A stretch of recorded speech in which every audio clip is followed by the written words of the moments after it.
AITA for leaving my husband when he went out of town all weekend while I was sick to clear his head. My husband, 35M, left me when I 30F was sick.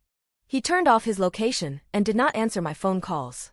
He was gone for 4 days to clear his head. I left our home. The night before, I told him that I didn't like how he treated my parents this past weekend when they stayed at our home for the first time. I graduated from medical training and they were visiting for my graduation ceremony.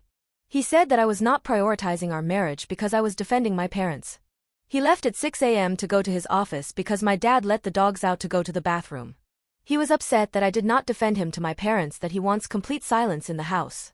He also told me that my parents don't love me or care about me and that they are only manipulating and brainwashing me to do whatever they want. Last year, his mother stayed with us for 4 months. She even tried to sabotage our wedding by taking a mix of pills and had to be rushed to a hospital the day before the wedding. She was always criticizing me and called me a B***TCH to my face, and I endured all of that.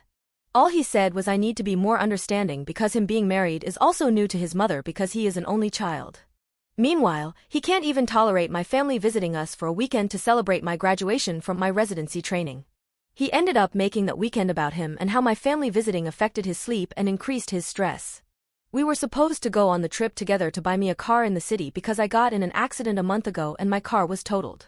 The night before the trip, he was upset that I defended my parents. He canceled our flight tickets and went by himself to clear his head and turned his location off and did not answer my calls.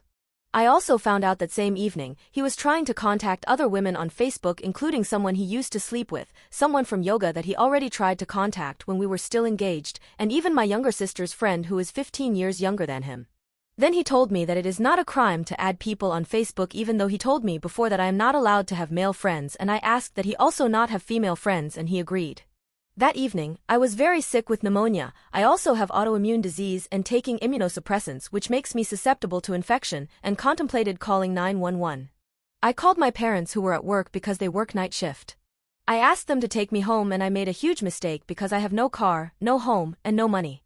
They told me not to worry about anything.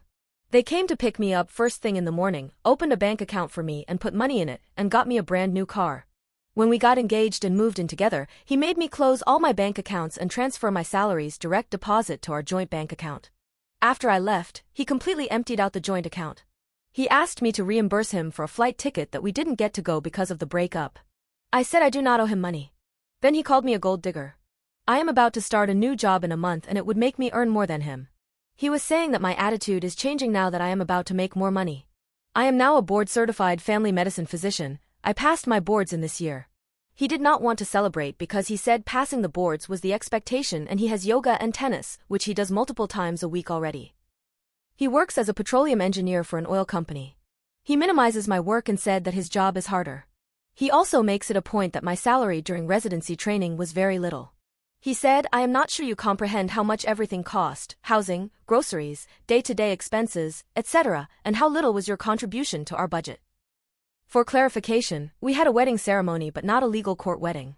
We were supposed to go get legally married in November 2024, however his mother was staying with us and convinced him to postpone it.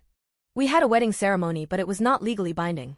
He also said that there could not be a legal wedding yet because his mother's lawyer advised him not to change his marital status while his mother's immigration paperwork has not been finalized yet. When we had an argument, he said that if the court wedding is even going to happen, it would be months and even years and you're going to have to work for it. He also told me that he told his friends everything and all of them said that I was wrong and they all advised him not to try and fix our relationship because I didn't have the decency to break up with him face to face and did it over text. He said that I abandoned him and everything in our relationship was all a lie because of me. He said that this gives him concerns if he needs to go on business trips for work because I am not content with being by myself and would leave without warning, especially when we start having kids. I told him that that's a different situation because he clearly left to punish me. His response was, if you love me, you would have endured and persevered. I told him a date and time that I would came back to get the rest of my stuff. When I got there, he had left them all outside in the rain. Later that evening, he texted me, you are welcome. I blocked him on everything but he had tried to reach out a few times, asking me where his backpack was and saying he found more of my stuff. I haven't contacted him since. AITA? Relevant comment. Fat Kriza plant girl. NTA. This guy doesn't even like you. Ick, why you put up with it for so long? OP. He was very nice in the beginning. Would cook for me, buy breakfast for my family, took me on hiking trips. I really thought it was genuine. But when we got married and moved in, all the responsibilities slowly fell onto me. Cooking, cleaning, laundry, taking care of the plants, taking care of my dog.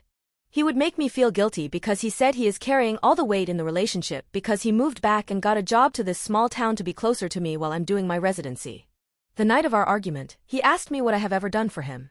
I said I do all the housework and all he does is go to yoga, volleyball, and tennis when he gets home from work. He doesn't even have to worry about anything, and he has lunch ready every day when he goes to work. He told me all of those things were just bare minimum, and if he knew those weren't on the table, I would have been out of the house in a month. I guess the reason I stayed this long for 2 years was because I was holding on to how he was, or pretended to be, in the beginning. But I realize now that it was all love bombing and I deserve better.